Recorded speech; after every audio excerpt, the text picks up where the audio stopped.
Bigumang maka-podium finish, wagi pa rin para sa mga Pilipino ang Pinoy pole vaulter na si EJ Obiena na nag-improve ang Olympic ranking.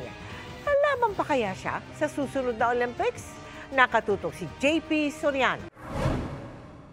Isa ang Pinoy vaulter na si EJ Obiena sa inabangan ng lahat. World number 2 pole vaulter siya sa 2023 World Athletics Rankings nang sumabak sa 2024 Paris Olympics.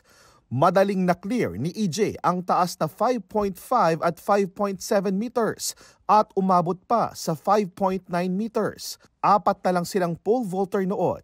Pero nabigong maklear ni EJ ang height na 5.95 meters sa loob ng 3 subok.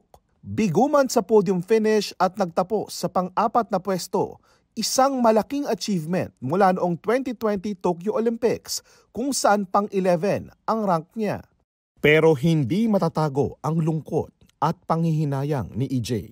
Hindi pa raw malinaw kay EJ ang mga susunod na hakbang. One day at a time, sabi niya.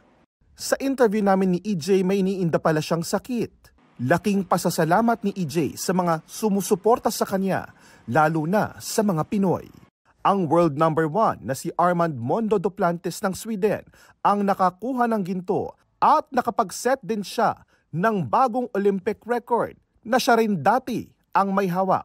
Mula sa Paris, France at bilang bahagi ng Philippine Olympic Committee Media, JP Soriano, nag-uulat.